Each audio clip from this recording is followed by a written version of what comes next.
Peralihan secara permanen pendidikan tersier ke format daring merupakan hal yang sangat patut untuk didukung. Kami dari tim pemerintah sangat setuju terhadap mosi kita pada kali ini. Selama masa pandemi COVID-19, aktivitas individu mengalami perubahan dari aktivitas luring menjadi aktivitas daring. Salah satu aktivitas tersebut meliputi di bidang pendidikan. Setelah pelaksanaan perubahan dari luring menjadi daring, ada beberapa masalah-masalah yang awalnya ditemukan menjadi hilang ataupun teratasi. Nah, maka dari itu, peralihan pendidikan tersier ke format daring secara permanen itu harus didukung.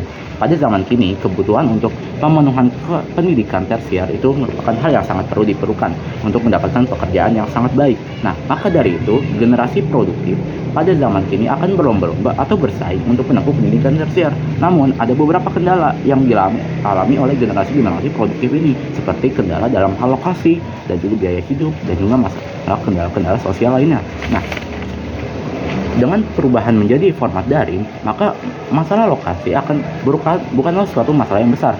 Dengan perubahan menjadi daring, maka masalah jarak antara tempat tinggal dengan wilayah ataupun instansi tempat pendidikan tersier itu berada akan teratasi karena individu tidak perlu melakukan tatap muka untuk menempuh pendidikan dan juga mereka tidak perlu untuk mengeluarkan tenaga lebih untuk menempuh jarak yang jauh. Nah, jika pendidikan tersier berformat tetap secara luring, maka individu tersebut harus mengeluarkan tenaga ekstra untuk melakukan tatap muka langsung untuk menerima sebuah pengajaran yang mana dengan adanya masalah ini akan menimbulkan masalah jarak, sehingga masalah tersebut akan menunjukkan tidak adanya keadilan kesempatan untuk tiap individu atau kesamaratan kesempatan. Coba Anda bayangkan, jika seseorang individu yang memiliki kemampuan mumpuni untuk menempuh pendidikan tersier ingin untuk menempuh pendidikan tersier di kampus A, namun karena adanya masalah lokasi, individu tersebut tidak menjadi ataupun mengurungkan niatnya untuk menempuh pendidikan di kampus A tersebut, sehingga hal ini akan menghambat adanya perkembangan seorang individu ataupun bahkan individu lainnya yang memiliki masalah serupa. Lalu juga dengan perubahan menjadi daring, biaya hidup juga akan menjadi lebih efisien ataupun lebih hemat. Dengan pelaksanaan daring, maka masalah lokasi akan menjadi teratasi dan individu yang awalnya ingin menempuh pendidikan tersier itu tidak perlu mengeluarkan biaya tambahan untuk solusi lainnya seperti pindah tempat tinggal ataupun bahasa lainnya ngekos. Nah, jika pendidikan tersier tetap dilakukan secara luring, maka individu yang mempunyai masalah jarak tersebut mau tidak mau harus untuk berpindah lokasi ke lokasi yang lebih dekat dengan tempat instansi tersebut, sehingga ini akan sangat memberatkan dalam hal finansial.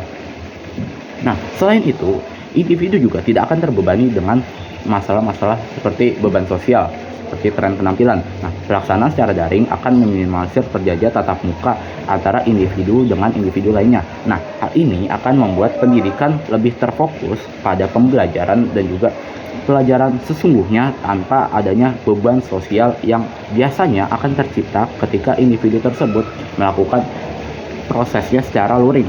Nah, pada kali ini kami memiliki 3 pembicara. Pembicara pertama selaku saya itu bertugas untuk memaparkan argumen dokumen kami. Pembicara kedua bertugas untuk membidas argumen lawan dan menyempurnakan argumen kami. Lalu pembicara ketiga akan berperan untuk membidas bidasan tim oposisi terkait mosi kita pada kali ini.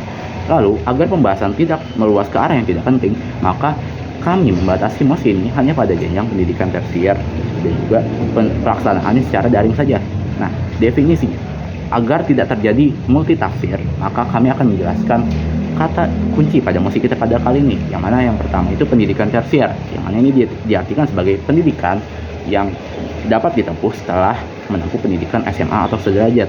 Lalu ada daring, yang mana ini diartikan sebagai dalam jaringan. Dalam konteks ini merupakan suatu hal yang seperti e-learning. Nah, lalu yang terakhir permanen. Permanen ini diartikan ataupun dalam konteks ini itu merupakan hal yang diterapkan selamanya dan bersifat mutlak.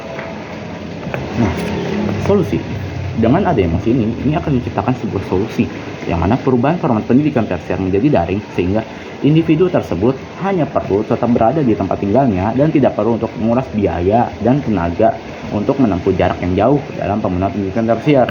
Nah, mungkin ada beberapa masalah yang akan dinyatakan dalam perubahan tersebut secara mutlak, yang mana seperti masalah internet di tempat yang sulit-sulit dijangkau. Nah, masalah tersebut ini merupakan sebuah masalah yang sangat dapat untuk diselesaikan, dan juga justru dengan adanya pemberlakuan perubahan format dari luring menjadi daring secara permanen ini justru akan mendorong ataupun juga memaksimalkan usaha dari pemerintah untuk menyamaratakan akses internet. Nah, sehingga dengan adanya hal tersebut, kesetaraan akses pendidikan juga akan lebih cepat tercipta karena pemerintah akan berusaha semaksimal mungkin. Jikalau pendidikan tersier diubah formatnya menjadi daring, maka pemerintah pasti akan memaksimalkan usaha mereka untuk menyamaratakan akses jaringan, sehingga tiap individu yang ingin menempuh pendidikan tersier akan menjadi sama rata. Nah, kesimpulan dari pembahasan kita pada kali ini adalah peralihan pendidikan tersier ke format daring secara permanen itu adalah hal yang sangat patut untuk didukung. Hal tersebut lantaran dapat menjadi solusi untuk masalah-masalah umum yang dialami individu yang menempuh pendidikan tersier, meliputi masalah jarak tempuh antara tempat tinggal dengan pendidikan tersier, dan juga dengan masalah-masalah finansial seperti masalah untuk biaya ngekos, untuk biaya-biaya lainnya jikalau individu tersebut perlu pindah lokasi dari lokasi mereka tinggal ke lokasi yang dekat dengan tempat pendidikan tersier tersebut. Nah, lalu juga masalah-masalah beban sosial seperti masalah tren penampilan, dan juga seperti hal-hal yang berkaitan dengan sosialisasi, justru masalah tersebut ataupun beban tersebut juga tidak akan ada. Nah, sehingga individu dapat fokus untuk melaksanakan pendidikan mereka secara maksimal tanpa dibebani oleh hal-hal lainnya. Nah, masalah jaringan juga justru ini merupakan hal yang akan menjadi sebuah tantangan untuk pemerintah dalam menyamaratakan akses jaringan. Nah, dengan adanya pelaksanaan secara permanen ini, justru pemerintah akan menjadi memaksimalkan usaha dan juga akan lebih mengerahkan tenaga mereka untuk memfokuskan pada jaringan, sehingga masalah jaringan internet ini akan menjadi lebih cepat teratasi. Mengingat pemerintah berperan untuk memenuhi kebutuhan rakyat dan juga karena pemerintah dipilih oleh rakyat. Sekian dari kami, terima kasih.